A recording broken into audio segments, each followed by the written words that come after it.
हमारी इस वीडियो में आपका स्वागत है। इस वीडियो में हम HTML के ट्यूटोरियल की शुरुआत करेंगे, जिसके अंतर्गत हम HTML का इंट्रोडक्शन, HTML की एग्जाम्पल का एक्सप्लेनेशन और इसके एलिमेंट्स के बारे में जानेंगे। तो HTML से संबंधित इन विषयों को अच्छे से जानने और समझने के लिए वीडियो को अंत तक जरूर देखिएगा। तो यहाँ पर सबसे पहली स्लाइड में HTML के इंट्रोडक्शन के बारे में लिखा गया है, जिसके पहले पॉइंट में लिखा है HTML is the standard markup language for creating web pages, जिसका अर्थ ये है कि HTML एक ऐसी मार्कअप लैंग्वेज है जो कि वेब पेजेस को बनाने के लिए प्रयोग की जाती है। इसी HTML के प्रयोग से किसी भी वेबसाइट के वेब पेजेस का स्ट्रक्चर निर्धारित किया जाता है। इसके अगले पॉइंट में लिखा है with HTML you can create your own website, जिसके अनुसार इस HTML का प्रयोग करके आप अपने रूप से भी अपनी वेबसाइट का निर्माण कर सकते हैं और वेबसाइट को अपने अनुसार डिजाइन कर सकते हैं। और इसके अंतिम पॉइंट में लिखा है HTML is easy to learn, you will enjoy it, जिसके अनुसार HTML बहुत ही आसान भाषा है, इसे बहुत आसानी से सीखा जा सकता है और जिसका प्रयोग करके वेबसाइट का स्ट्रक्चर तैयार किया जा सकता है। और इसके बाद अगली स्लाइड में हम जानेंगे व्हाट इज HTML, अर्थात HTML क्या है।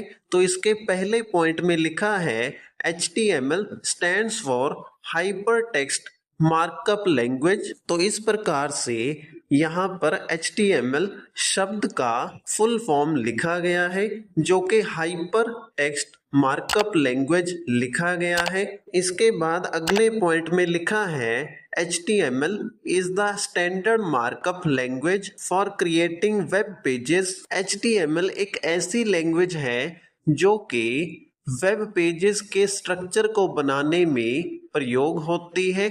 इसके अगले पॉइंट में लिखा है HTML describes the structure of a web page, जिसका अर्थ ये है कि वेबसाइट डेवलपर इस HTML को देखकर यह पता लगा सकता है कि किसी भी वेबसाइट के वेब पेज का स्ट्रक्चर किस प्रकार से बनाया गया है। इसके अगले पॉइंट में लिखा है HTML consist of a series of elements, जिसका अर्थ ये है कि HTML कई प्रकार के एलिमेंट्स को जोड़कर लिखा गया होता है। इसके बाद अगले पॉइंट में लिखा है HTML elements tell the browser how to display the content, जिसका अर्थ ये है कि HTML के अंतर्गत आने वाले सभी प्रकार के एलिमेंट्स ब्राउज़र के साथ मिलकर यह दिखाते हैं कि किस प्रकार से लिखे हुए कंटेंट को दिखाना है। स्क्रीन की डिस्प्ले पर दिखने वाला अलग अलग प्रकार का कंटेंट अलग अलग प्रकार के एलिमेंट्स के कारण ही अलग अलग दिखता है। इस स्लाइड के अंतिम पॉइंट में लिखा है HTML elements label pieces of content such as this is a heading, this is a paragraph, this is a link etcetera. तो HTML के यह अलग अलग एलिमेंट्स स्क्रीन पर दिखने वाले अलग अलग प्रकार के कंटेंट जैसे कि हेडिंग, पैराग्राफ और लिंक को अलग अलग प्रकार से दिखने में मदद करते हैं। तो इसके बाद अगली स्लाइड में HTML की एग्जाम्पल लिखी गई है, जिसमें सबसे पहले डॉक टाइप HTML नामक टैग लिखा गया है, जो कि HTML5 का डिक्लेरेशन टैग है। इसके बाद हेड और टाइटल टैग लिखे गए हैं। इसके टाइटल टैग में लिखा गया पेज टाइटल उस वेबसाइट या पेज के नाम को दर्शाता है। हेड टैग खत्म हो जाने के बाद बॉडी टैग शुरू हो जाता है, जिसके अंदर हेडिंग और पैराग्राफ टैग लिखे गए हैं। तो अब इसी HTML की एग्जाम्पल को अच्छे से समझ लेते हैं। इसमें लिखे पहले पॉइंट के अनुसार डॉक टाइप HTML नामक टैग HTML5 डॉक्यूमेंट को डिक्लेयर करने के लिए लिखा जाता है। इसके बाद लिखे जाने वाले पूरे HTML कोड को HTML नामक टैग के अंतर्गत लिखा जाता है।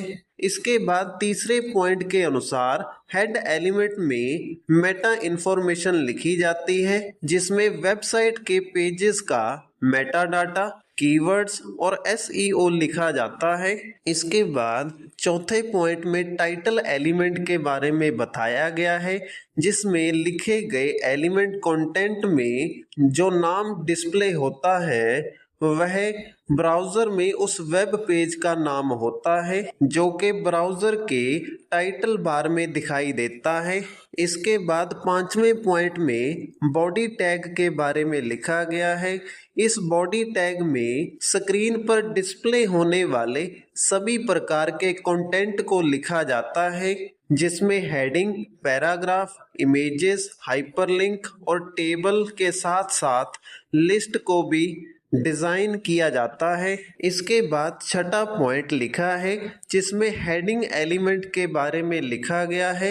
यह H1 heading element largest heading के लिए लिखा जाता है।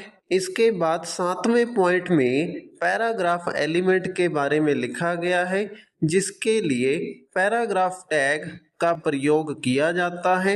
इसके बाद अंत में HTML एलिमेंट्स की स्लाइड लिखी गई है, जिसके पहले पॉइंट में लिखा है an HTML element is defined by a start tag, some content and an end tag. तो इस प्रकार HTML एलिमेंट में सबसे पहले स्टार्ट टैग होता है, उसके बाद कंटेंट लिखा जाता है और अंत में एंड टैग होता है, जिसके बारे में दूसरे पॉइंट में लिखा गया है।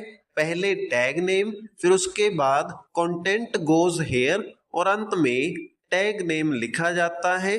इसके बाद तीसरे पॉइंट में लिखा है the HTML element is everything from the start tag to the end tag. तो स्टार्ट टैग से एंड टैग तक लिखे गए पूरे के पूरे कोड को HTML के एलिमेंट के नाम से जाना जाता है। जैसे कि चौथे और पांचवें पॉइंट में हेडिंग और पैराग्राफ एलिमेंट को लिखा गया है। तो इसी के साथ हमारी इस वीडियो का विषय यहीं पर समाप्त होता है। अगर आपको वीडियो अच्छा लगा तो वीडियो को लाइक करें और इसी प्रकार से निरंतर वीडियोस प्राप्त करने के लिए हमारे चैनल को सब्सक्राइब करें।